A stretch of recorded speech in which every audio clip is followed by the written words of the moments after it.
It was nearly midnight when Emily stumbled into the old church basement, her backpack clutched tightly to her chest like a shield. Rainwater dripped from her hair, soaking the worn hoodie that hung off her small frame. She looked barely 17. The janitor had just finished locking up when he spotted her. "Hey! You okay?" he asked, startled. Her lips trembled before she whispered, "I have nowhere to sleep." The words hung in the air like a prayer, quiet, desperate, and full of weight. Jacob Miller, a 23-year-old youth counselor at the church, was just stepping out of the office when he saw the scene. A girl, clearly exhausted, soaked and shivering, speaking barely above a breath. He didn't hesitate. "Come with me," Jacob said gently, offering her his hand. Emily hesitated for a moment, eyes full of distrust. But something in his voice, something kind and warm, melted the edge of her fear. She followed him inside the church, where it was dry and quiet, the dim lights casting golden hues over the wooden pews. Inside one of the small rooms used for youth group meetings, Jacob offered her a towel, a hot cup of cocoa, and space to breathe. Emily sat down slowly, wrapping herself in the towel. "Can I ask what happened?"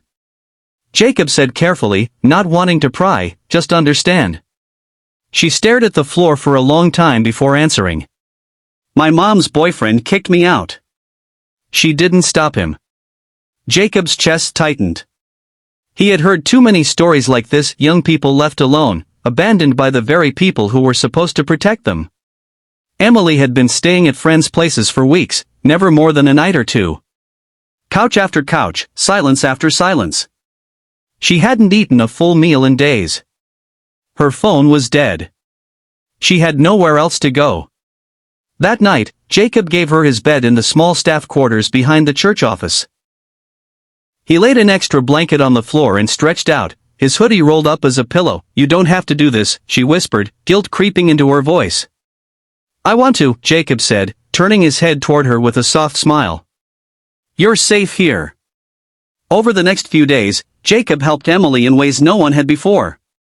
He contacted social services but also reached out to a family friend, Pastor Rachel, who ran a local women's shelter. She agreed to take Emily in until more permanent housing could be found. But Emily didn't just need a roof. She needed healing. Jacob sat with her through long silences. He brought her meals, helped her recharge her phone, and really listened as she shared pieces of her broken world, a father who disappeared when she was 6, a mother who numbed her pain with bad men and cheap vodka, school dreams cut short by trauma. Jacob, who had faced his own demons growing up in foster care, didn't offer pity. He offered presence. He understood that sometimes the best thing you can give someone isn't a solution, it's your time. Emily started volunteering at the church kitchen, helping serve food at community dinners. She began sketching again, something she hadn't done since middle school. Jacob encouraged her to return to school, helped her enroll in night classes, and even drove her to the library every week. But the challenges didn't disappear. One evening, Emily returned to the church in tears. A boy from her old school had found her on social media and started spreading lies, saying she was living off charity and faking her situation. She felt humiliated and ashamed. Jacob sat beside her on the cold church steps and said, "People will always talk. But you know your truth. And that's what matters." He shared how, as a teen, he bounced from home to home, judged by others for being damaged. He told her about the night he nearly gave up and how someone had done for him what he was doing for her now. Months passed. Emily moved into a group home with supportive mentors. She started attending school regularly, her grades climbing higher with each test. She began tutoring younger girls at the shelter, helping them believe in their futures, too. On Christmas Eve, almost a year after she whispered those 5 broken words, "I have nowhere to sleep," Emily stood in front of the congregation at the church, reading a short piece she wrote. "I was lost, soaked in rain and silence. But someone gave me more than a bed. He gave me dignity. He didn't just offer warmth, he showed me I was worth saving."